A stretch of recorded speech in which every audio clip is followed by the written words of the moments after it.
Bonsoir à tous et merci d'être avec nous dans ce nouveau journal. Voici tout de suite les titres de l'actualité. La sécurité maximale autour du siège de la Cour électorale spéciale à Ambuida et un peu partout dans la ville en vue de la cérémonie de proclamation des résultats définitifs du second tour de la présidentielle demain. De son côté, le camp de Jean-Louis Robinson continue de faire pression sur la Cour électorale spéciale.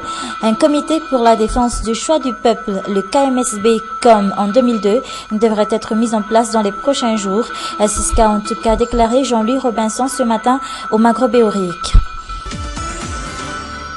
Les nouveaux généraux reçus officiellement par le président de la transition cet après-midi à Ambutsuruich.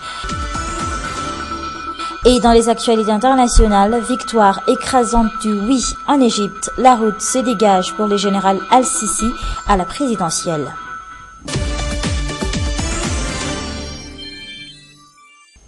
Voilà pour le sommaire. Bienvenue dans ce journal.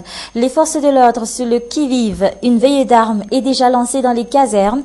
Tous les dispositifs de sécurité sont et seront renforcés dans la capitale en vue de la cérémonie de proclamation des résultats définitifs du second tour de la présidentielle.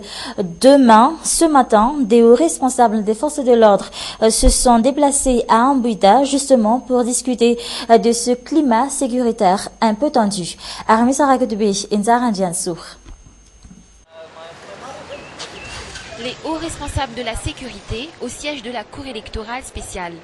Le climat sécuritaire un peu tendu est au centre des discussions. Pour la journée de demain, la sécurité sera notamment renforcée autour du siège de la CES à Ambuida.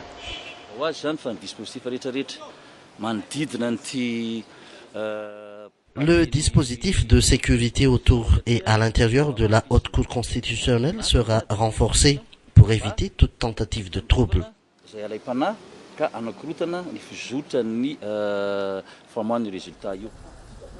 À part les Moreg, une veillée d'armes est déjà lancée dans les casernes. Les hauts responsables des forces de l'ordre parlent de dispositifs de prévention. Nous sommes très sereins. Nous allons mener notre mission d'une manière professionnelle demain. Ayez confiance, il n'y aura aucune émeute. La sécurisation du siège de la Cour électorale spéciale a commencé depuis ce matin et le maintien de l'ordre dans la capitale devrait se poursuivre même dans les prochains jours. Et du côté du Maghreb-Béorique, fief de la mouvance Ravalmanan, un projet de mise en place du comité pour la défense du choix du peuple, le KMSB, se profile à l'horizon. C'est le candidat Jean-Louis Robinson lui-même qui l'a lancé ce matin dans son discours. Le candidat du Havana qui persiste sur la tenue des confrontations des résultats et désormais il revient vers la communauté internationale pour qu'elle mette la pression sur la Cour électorale spéciale. Cette cour qui, selon Jean-Louis Robinson, devrait contenter de rendre sa décision sur les requêtes qu'elle a reçues demain et reporter la publication des résultats définitifs du second tour de la présidentielle. Ainsi, la journée de demain se présente donc comme un vendredi de tous les dangers. Tout peut se produire après la publication des résultats. La plupart des Tananariviens envisagent même le pire à partir de demain, malgré l'annonce faite par les forces de l'ordre pour un renforcement total de la sécurité un peu partout dans la ville. Armi Sarakutbe. Qu'est-ce qui va se passer à partir de demain? La plupart des Tananariviens se posent aujourd'hui cette question. Beaucoup envisagent le pire, surtout après les menaces voilées du candidat Jean-Louis Robinson samedi dernier.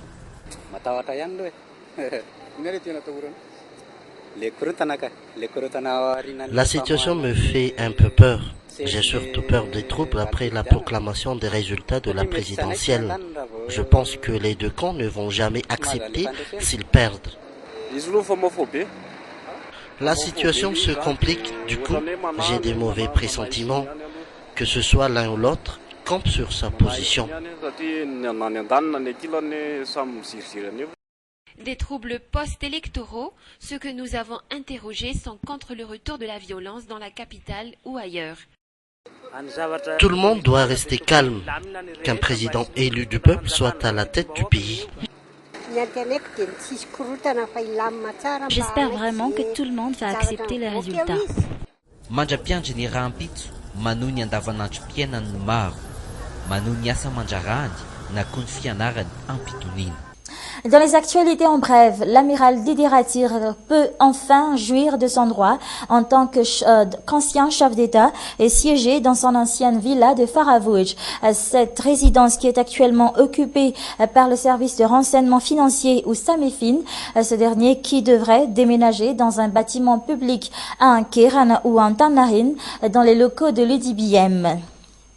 Une fausse page Facebook de l'actuel ministre des Finances et du Budget, Lantra Soulwilsons, circule sur le net et propose des offres de prêts en euros. Il s'agit d'une grossière usurpation, affirme l'intéressé dans un communiqué et avertit le grand public de cette escroquerie. Une enquête est en ce moment en cours pour identifier les auteurs de cette escroquerie et des poursuites judiciaires seront engagées. Rentrée judiciaire des magistrats et des greffiers depuis ce jour, après un mois de vacances judiciaires. Une pause que le système judiciaire malgache s'accorde tous les ans avant les fêtes de Noël jusqu'à mi-janvier. Le président de la transition, Andras Wiln, a reçu officiellement à Mbuitsruij les 38 nouveaux généraux promus tout récemment. Une occasion pour le numéro 1 du pays de rappeler la lourde mission qui incombe aux forces de l'ordre. Était sur place Mamboka Fechanien et Yves Chanel. Ils sont 38 officiers à être promus au rang d'officiers généraux pour l'année 2013. Ils se sont présentés officiellement devant le président de la transition Andras Wiln, le chef suprême des forces armées. Une occasion pour le président malgache de rappeler aux forces de l'ordre leur principale mission.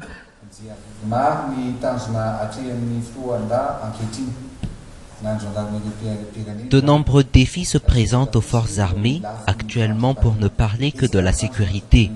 Je n'ai qu'un seul mot à vous dire, protéger la patrie. Vous avez été choisis pour défendre notre pays sur tous les plans. Et cela commence par la prise de responsabilité dans vos domaines respectifs et surtout, comme je le disais tout à l'heure, dans le domaine de la sécurité. C'est le plus important.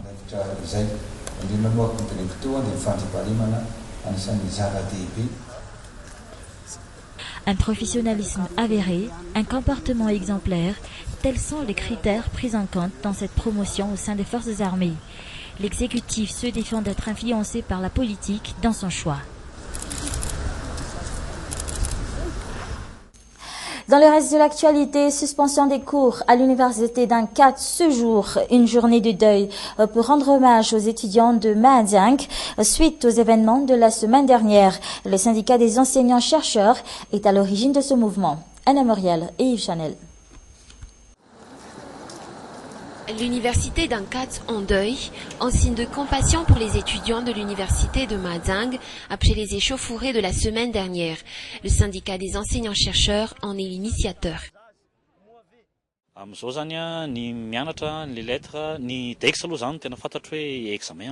ce moment, seule la faculté d'Aix est en période d'examen, tout comme la Polytechnique de Woudvourne.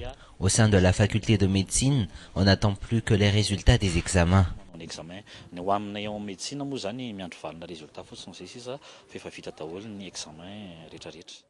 Presque tous les bureaux de l'administration de l'université ont fermé leurs portes.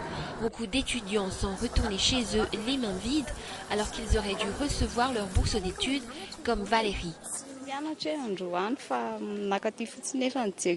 On n'a pas cours aujourd'hui. Je suis juste passée ici pour le paiement des bourses d'études, mais il n'y a eu aucun paiement. Je ne sais pas quand est-ce que cela va reprendre. Mais certains étudiants ont quand même fréquenté le campus ce jour. Ils avaient des examens à passer. Je suis au département sociologie et on est maintenant en période d'examen. Examen deuxième session. Ce sont des examens en deuxième session. On est au courant qu'il y a ce mouvement d'université en deuil, mais on est obligé de passer nos examens. Un retour à la normale est prévu dès demain sur l'ensemble de l'université d'Antananarivo. Ainsi s'achève cette édition. Merci à vous de l'avoir suivi jusqu'à la fin. Je vous souhaite de passer une excellente soirée en notre compagnie. Au revoir.